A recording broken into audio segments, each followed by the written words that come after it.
Welcome back. રાજકોટથી સમાચાર છે। ન્યારી ડેમ પાસે અકસ્માતની ઘટનામાં ઇજાગ્રસ્ત પરાગના મોતને લઈને સમાચાર સામે આવી રહ્યા છે। પરાગના મોત બાદ પરિવારજનોમાં ભારે રોષ છે। ન્યાય ન મળે ત્યાં સુધી મૃતદેહને ન સ્વીકારવાનો નિર્ણય લેવામાં આવ્યો છે। પરિવારજનોએ પોલીસ અંગે રોષ વ્યક્ત કર્યો છે। અકસ્માત કરનારા સગીરો અને તેમના વગદાર પરિવાર સામે રોષ ઠાલવ્યો છે। પોલીસની કામગીરી પર અમને ભરોસો નથી તેવું પરાગના પરિવારનું નિવેદન સામે આવ્યું છે। ગઈકાલે પોલીસે સગીર કાર ચાલકની ધરપકડ કરી હતી। પોલીસે અકસ્માત કરનાર કાર ડ્રાઈવર સગીર યુવકની ધરપકડ કરી છે। પોલીસને ગેરમાર્ગે દોરનાર પ્રવીણસિંહ જાડેજાની પણ પોલીસે ધરપકડ કરી હોવાની માહિતી છે।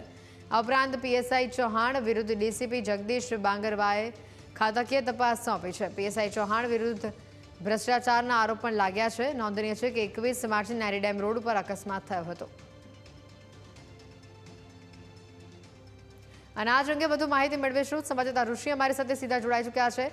ઋષિ, જે પ્રકારનો આખો મામલો સામે આવ્યો હતો, ગઈકાલે તેનું મોત થયું હતું પરાગનું, અને તે બાદ પરિવારનો જે હોબાળો સામે આવ્યો હતો, વધુ અપડેટ શું?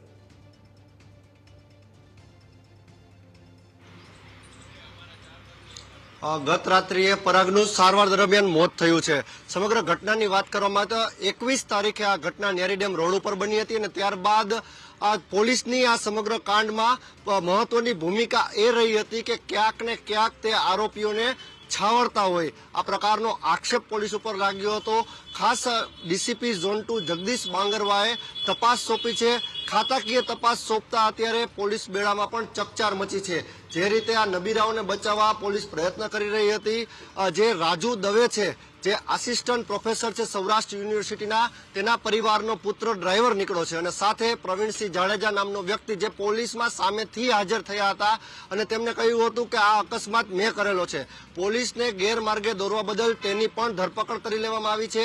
હાલ અત્યારે આ જે અકસ્માતમાં જેનું મૃત્યુ થયું છે, એટલે કે પરાગનું મૃત્યુ થયું છે, તે દલિત સમાજનો યુવક છે અને આજે 9:30 થી 10 વાગ્યાની વચ્ચે સમગ્ર દલિત સમાજ એકત્રિત થવા જઈ રહ્યો છે અને તે સ્પષ્ટ કહી રહ્યા છે કે પીએસઆઈ ચૌહાણને સસ્પેન્ડ કરવામાં આવે અને તેના ઉપર પણ કાર્યવાહી કરવામાં આવે। હાલ તો અત્યારે સમગ્ર મામલો ગરમાયો છે, ત્યારે પોલીસની ક્યાંક ને ક્યાંક શંકાસ્પદ ભૂમિકા સમગ્ર કેસમાં રહી છે। આ કેસની વાત કરવામાં આવે તો ભાભા હોટલના માલિકની આ કાર છે, તેની કારમાં તેનો પુત્ર પણ સવાર હતો, પરંતુ ડ્રાઈવર સીટ ઉપર કોણ બેઠું હતું તે સૌથી મોટો સવાલ સામે આવ્યો હતો અને પોલીસે કાલ રાતે જ ન્યૂઝ કેપિટલ સાથેની વાતચીતમાં જણાવ્યું કે જે સગીર આરોપી છે તેની અમે ધરપકડ કરી દીધી છે। હાલ તો અત્યારે પોલીસ તપાસ કરી રહી છે।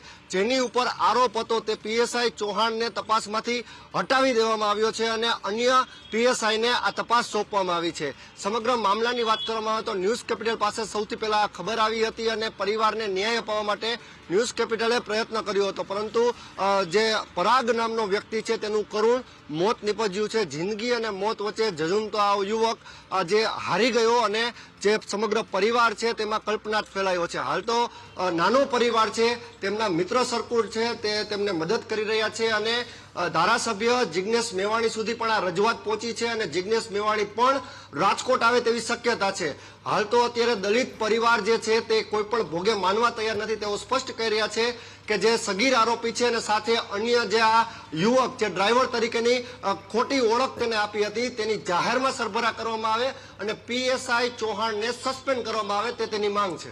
જી બિલકુલ ઋષિ, કહી શકાય કે હાલ પરિવાર આને લઈને શું કહી રહ્યું છે? કારણ કે પરિવારે એવું કહ્યું હતું કે અમે મૃતદેહ નહીં સ્વીકારીએ। હવે બીજી બાજુ ઘટના એ પણ આવી રહી છે કે જ્યારે પરાગનું મોત થયું છે, હવે આજે તેના પોસ્ટમોર્ટમની કામગીરી પણ હાથ ધરવામાં આવશે, તો તેને લઈને પણ હોબાળો મચે આ ઘટનાને લઈને તેવી પણ શક્યતા એક બાજુ વ્યક્ત કરવામાં આવી રહી છે।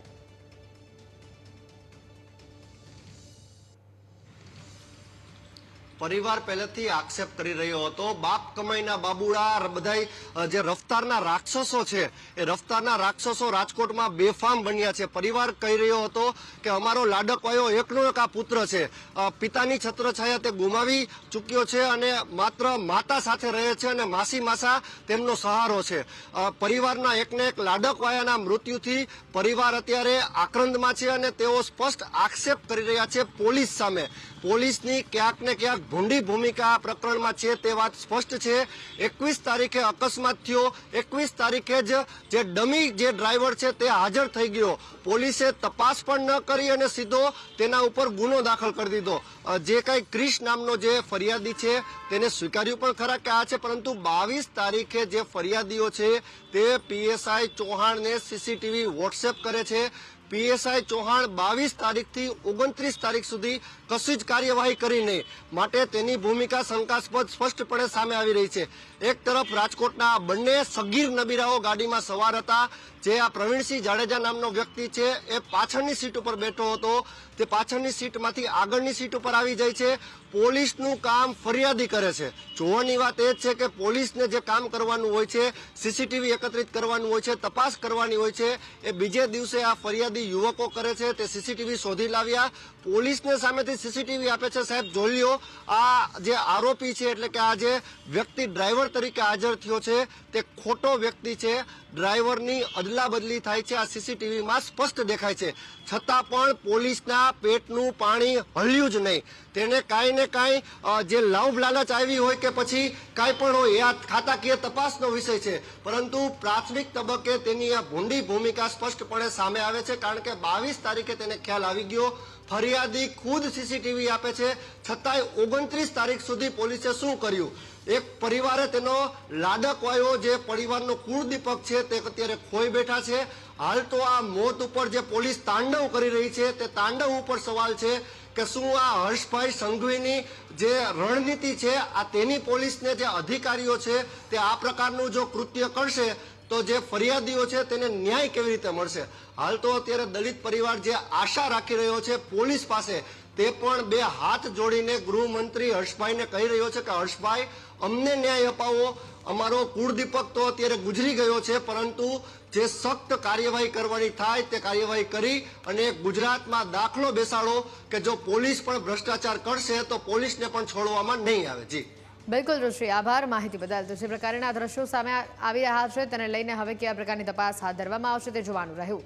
સુરેન્દ્રનગરથી આગળ સમાચાર આવી રહ્યા છે.